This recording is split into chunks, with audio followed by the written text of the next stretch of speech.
referring to India as cow dung mixed with laddus and God knows what not. Very uncivilized language for a deputy minister to be using.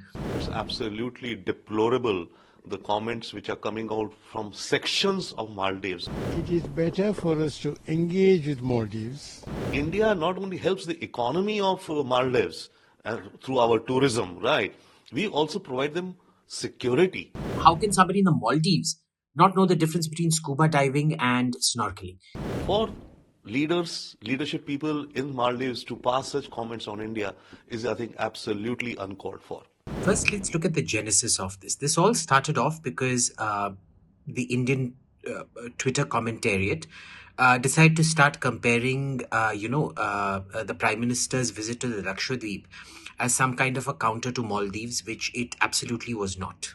The development of tourism in India is completely sui generis. It has nothing to do with the Maldives or in response to the Maldives, because that implies that we've kept the Lakshadweep poor as a sort of response to the Maldives. Now, when Twitterati are fighting, Maldivian Twitterati versus Indian Twitterati, the real question is, why did members of the Maldivian government decide to get involved in all of this? Because Indian Twitterati are not the Indian government. Government involvement is a completely different ballgame, and this is the first big question: why did they get involved? The second question is, once they did get involved, what is the kind of language that government officials are using? Referring to India as cow dung mixed with laddus and God knows what not. Very uncivilized language for a deputy minister to be using. The issue is, the appalling lack of knowledge that seems to be displayed by the Maldivian tourism industry. Because you see, what's been happening is that they've been tweeting that the average Western traveler spends $2,500, whereas the average Indian traveler only spends $750. That is true, but that entire $750 goes into the Maldivian economy because the price bracket at which Indian travelers go to the Maldives is entirely localized. Whereas all those Western companies, they make all their profits skimming off, and these are huge profit margins. There is no way a suite in the Maldives costs $15,000 a night. Out of that, maximum, say, $200-300 are going into the Maldivian economy, and the remaining $14,500 would be going into the pockets of these Western multinational corporations that run hotels out there.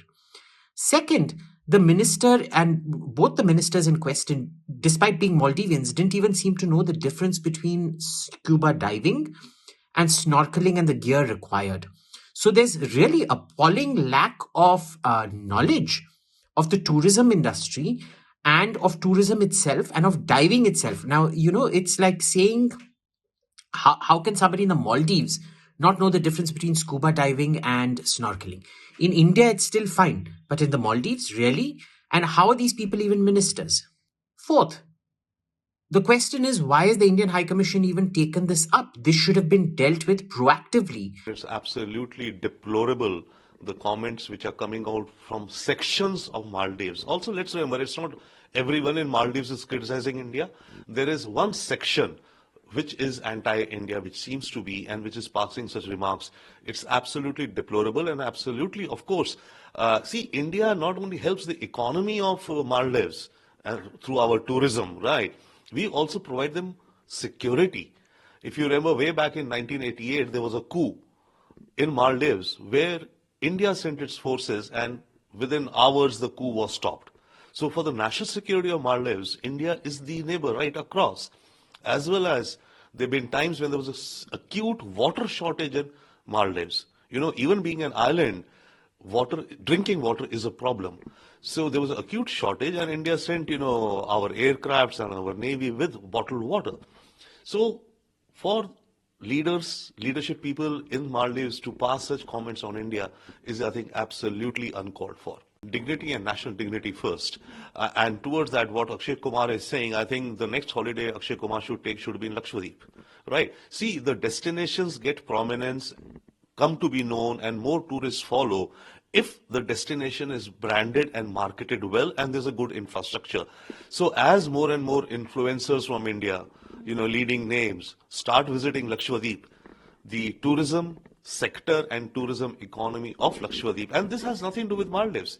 We should be promoting our own destination and our own tourism economy. India has so much of a diversity all across the nation, right? From mountains and rivers to snows and deserts and beaches. So if more of our celebrities, influencers like Akshay Kumar start visiting such locations, that will definitely boost our own economy. And I would say that let us not even think about Maldives, that you're promoting Lakshadweep for Lakshadweep. In diplomacy, it's important to not to aggravate anything with tit for tat. You know what I mean? We can comfortably ignore these statements. You know what I mean? That's one thing. Second thing is we have to understand why he said it. And that is in the larger context. That is, after the new president came into office in Maldives, there was a demand made that India should withdraw the military force it has. It's a tiny military force. When you say military force, no. It's about, I don't know, 70 or 70 plus. You know what I mean? And that too, mainly helicopters. For what? Medical emergencies.